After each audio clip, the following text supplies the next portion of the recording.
പ്രോബ്ലങ്ങളിലൊന്നാണ് ഞാനിന്ന് കാണിക്കാൻ പോകുന്നത്. അതായത് ഈ ബോണറ്റ് ഓപ്പൺ ചെയ്യാൻ നോക്കുമ്പോൾ ഇതിൻ്റെ ഒരു കേബിൾ മെക്കാനിസം ഉണ്ട്. ആ മെക്കാനിസത്തിൻ്റെ നിന്ന് സ്ലിപ്പായിട്ട് ഇത് ഓപ്പൺ ചെയ്യാൻ പറ്റില്ല. ശരിക്കും ഹാൻഡിലിൻ്റെ അടുത്തുള്ള പ്രോബ്ലം അല്ല, ഇത് ശരിക്കും ഫ്രണ്ട് ഗ്രില്ലിൻ്റെ ടോപ്പ് ഭാഗത്തായിട്ടുള്ള ഒരു ഇതിൻ്റെ ലോക്ക് മെക്കാനിസം ഉണ്ട്. അവിടുന്ന് ഡിറ്റാച്ച് ആയ ഒരു പ്രോബ്ലമാണ്. ഡിസൈൻ ഫെയിലർ എന്ന് കൂടി പറയാൻ പറ്റുന്ന ഒരു സംഭവം കൂടിയാണ് ആസ് യൂഷ്വൽ. അപ്പോൾ ഇന്ന് ഞാൻ അതിനൊരു സൊല്യൂഷൻ കണ്ടെത്തിയിരിക്കുന്നത്, അതാണ് നിങ്ങളോട് ഷെയർ ചെയ്യുന്നത്. ഇങ്ങനെയുള്ള പ്രോബ്ലം ഉണ്ടായിക്കഴിഞ്ഞാൽ പെട്ടെന്ന് ആക്സസ് ചെയ്യാൻ പാകത്തിൽ ഒരു പ്രൊവിഷനും ഇവിടെ ഒന്നും കൊടുത്തിട്ടില്ല. ഗ്രില്ല് ഊരിയിട്ടൊന്നും ഒരു കാര്യമില്ല. ഞാൻ ഗ്രില്ലൊക്കെ ഊരി നോക്കിയതാണ് പണ്ട്.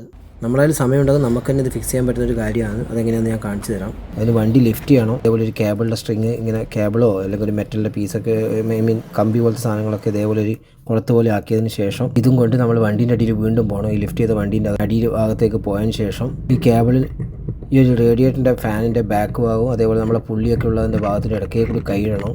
എന്നിട്ട് ഇതിൻ്റെ ഈ ലാച്ച് എങ്ങനെയെങ്കിലും ഒന്ന് ആക്സസ് ചെയ്യാൻ പറ്റുമോ എന്ന് നോക്കണം. കുറച്ചൊരു മെനക്കെട്ടൊരു സ്റ്റെപ്പാണിത്. വളരെ ശ്രദ്ധയോടുകൂടി ക്ഷമിച്ച് ആ കേബിൾ ആ ലാച്ചിൻ്റെ ഉള്ളിലേക്ക് കൊളുത്തിയെടുക്കണം. എന്നാലും മാത്രമേ ഈ പ്രോസസ്സ് സക്സസ് ആവുള്ളൂ. ടോർച്ചൊക്കെ അടിച്ച് നോക്കിയാൽ മാത്രമേ കാണാൻ പറ്റുള്ളൂ. അതിനുശേഷം അതിൻ്റെ ഉള്ളിലൊന്ന് കൊളുത്തിയിട്ട് വലിക്കണം. കുറച്ചൊരു ട്രിക്കി പാർട്ടാണ്. അത് തുറന്നു കഴിഞ്ഞാൽ അതാ ഇങ്ങനെ ഒരു ശബ്ദവും വരും. അതേപോലെ ഇത് ലാച്ച് ഡിസെൻഗേജ് ആയി, ഇതിപ്പോൾ ഓപ്പണായി വന്നു. ഇനി ഞാൻ അതിൻ്റെ മെക്കാനിസം ശരിക്കായിട്ട് കാണിച്ചു തരാം.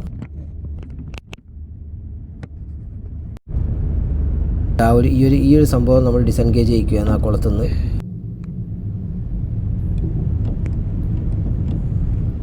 ഇത് ശരിക്കും ഞാൻ ഊരിയിട്ട് കാണിച്ചു തരാം.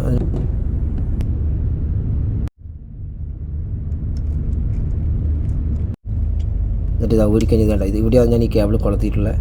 ഇതോടെ നിങ്ങൾക്ക് സൂക്ഷിച്ച് നോക്കിയാൽ കാണാൻ പറ്റും. അവിടെ ചെറിയൊരു കമ്പിയുണ്ട്, അതിന് കൊളുത്തിയിട്ട് വലിക്കുമായിരുന്നു. ഇത് ഗോപ്രോൻ്റെ ഫുട്ടേജ് അതുകൊണ്ട് ക്ലിയർ ഇല്ലാത്തത്.